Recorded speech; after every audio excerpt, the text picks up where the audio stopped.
Hi, it's Saphimau, and I wanted to briefly explain that I'll be making a series of Digispeeds with updated and more official introductions to the main characters of the Elementails series. This is to celebrate finishing the slog that was making some special reference sheets and updating the designs of the main four. In these Digispeeds, I will explain a little of the backstory behind each of the main four's creation and then read a summarized version of the characters' bios. Starting with Cross Tone, the most important character in this story. Funnily enough, Cross wasn't originally a part of the story. They were, however, always a mascot of sorts for the things I made. Cross started out as a randomly designed deity of an unknown species who would narrate any stories I wrote.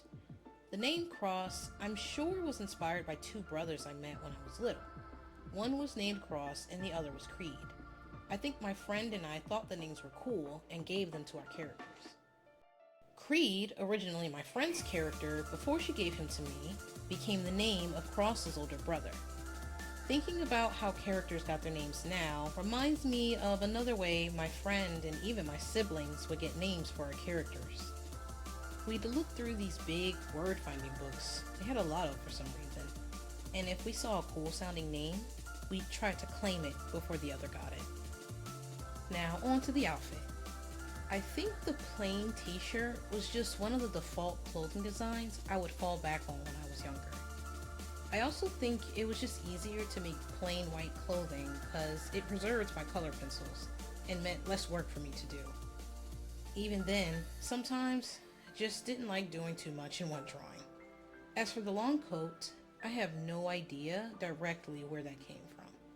It probably was a subconscious decision made because characters in long coats were always depicted as mysterious and or cool in the movies and TV shows I watched.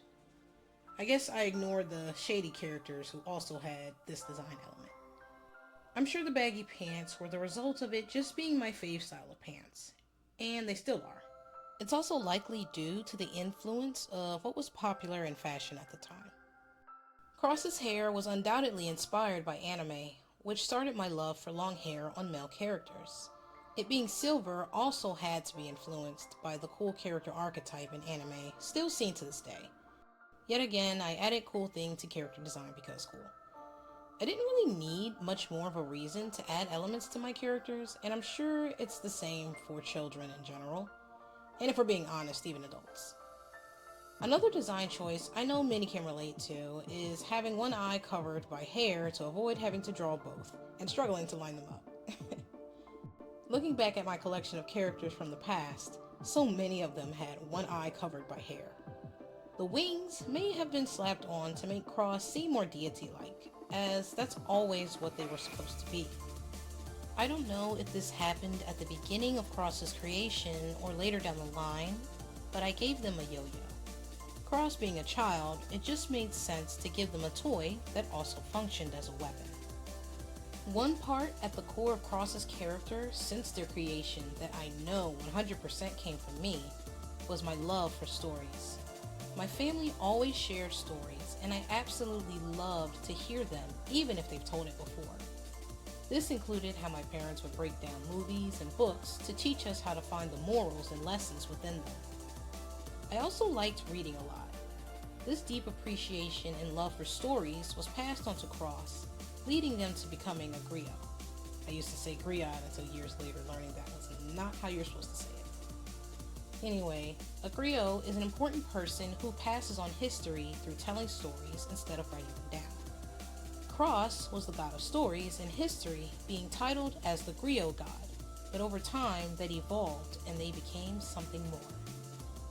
Another old aspect of Cross's design or character was they were male from the beginning and for a pretty long time. Then a little later down the line, I changed them to female for a brief period, before going back to male. But now, they fall under the DSD label, or differences of sexual development, identifying with they/them. More on this during the new design breakdown portion of the video. You know, in the original version of the script, I thought my younger self didn't think very deeply about the designs of the OCs I made. But when I went back to edit it, trying to remember more of the whys for the designs, I realized there was so much more to my reasons for making the characters the way I did. I feel like I have to apologize to myself for thinking I was simply some clueless kid that mostly did things at random. Even if I didn't fully comprehend why I added certain things to my characters, there was always a deeper reason in the back of my consciousness that made its way through. That's it for this portion of the video. I'm going to let the rest of it play out, and I'll be back to go over the new design once the DigiSpeed gets to it.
Real quick, before I go over this redesign, a pattern you'll notice within not only this video, but the rest of the character introduction series, is I've added more black features to my characters.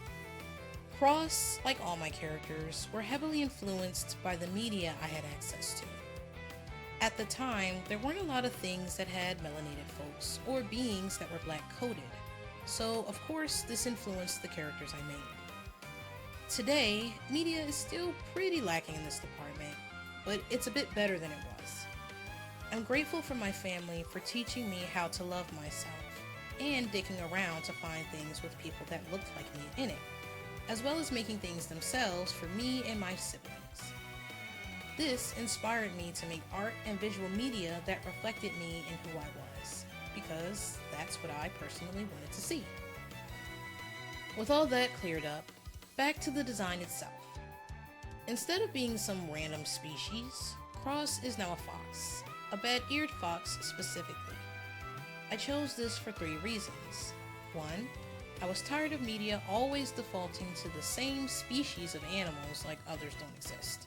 2, because using an African animal was one way to build on that art reflecting me more desire I wished for. And 3, I think foxes are a perfect real-world blend of 2 of my favorite animals, wolves and cats.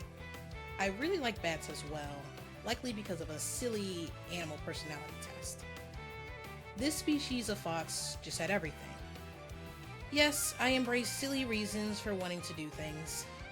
Of course, there are still influences from things like anime, the obvious being Cross having 9 tails, though I grew up learning 9 is a powerful number in my own culture, so that played a role in this part of the design as well. After studying character design years later, certain lessons stick with me when I make them, the biggest being to visually show who the character is. I leaned heavily into the theme of balance for Cross's new design, so their wings were one of the elements modified to fit this theme. Another drastic change to Cross's design that enhanced this concept was to have a more ambiguous look to them in terms of gender norms, and changing them from a male to a character with DSD. There are different types or physical conditions that fall under the DSD category, and I have much to look into still, but this choice just felt right no matter how I looked at it. I'm still learning about this subject, so I apologize if I get something wrong, but feel free to respectfully correct me in the comments. Despite not being in the old illustration I referenced for the old design, Cross did have a red gem embedded in their chest for a long time. It was another means to emphasize Cross being a god. It used to be an orb shape, or rather circular, but I recently changed it to a heart shape for lore reasons. The last major change to Cross's design I wanted to talk about is their hair. Not having a lot of reference again in the media, and it being even harder to find drawing tutorials on this subject matter, it took some effort on my part to learn how to draw the different hairstyles black folk wore. I know this sounds silly coming from someone who's literally a part of that culture. As a child and even as a teen, I didn't realize how helpful referencing real life was, as I just tried to imitate the art and cartoons I consumed. Years later, after much trial and error, I got enough of a grasp on the basics to get the desired results I wanted. It gave me the confidence to push outside the typical default fro, locks, bald, and braid styles media always used. I wanted something more distinct and interesting. Cross is a god after all. Now, Cross has a half corn roll bubble braid style with beads. I'm going to let this DigiSpeed play for a bit before I get into more details about this new design.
While I didn't include the time-lapse portion of this, I still wish to talk about Cross's mortal form. A lot of what was said during the deity segment of this DigiSpeed applies here, but there are some things that are relevant solely to Cross's mortal form. To visually fill this segment, I'm sharing two prominent mortal designs Cross had before I settled on the current one. The first image was supposed to have a modern look that was also unique to emphasize the fantastical elements of the world. Then, I shifted to a very basic modern look due to lore changes. I'll admit, fashion design is not my strong suit, but I'm working to improve that. While the modern element of the lore remained relevant throughout, there were other factors that came in later, altering Cross's mortal look. The country Cross finds themselves in at the beginning of the story heavily references the real world, mostly the look of modern-day America, instead of the entire planet of Kubzu referencing it. That's the name of the planet the story takes place on, by the way. This same country, currently known as Kalor, also takes influence from the other countries of Kubzu as well. In the story, Cross obtains an outfit Ace, another main character I'll talk about in a future DigiSpeed, designed, hence why you'll notice similar attributes between them. You may have also noticed that Cross doesn't have a tail in the second design, and you'll soon see in the current mortal design. This is due to losing a lot of their power in the story, as most of Cross's powers are tied to their tails. That's all for Cross. The next video will be about Ace's design inspirations.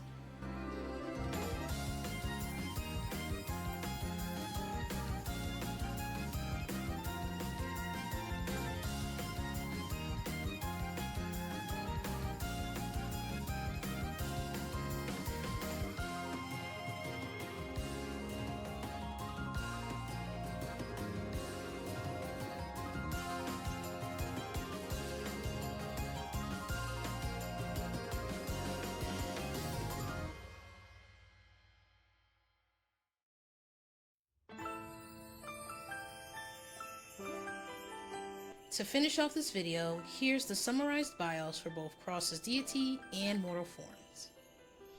Cross Tone is a 12-year-old bat-eared fox who loves stories, reading them, listening to them, and writing them. They love history as well, it being their favorite type of story.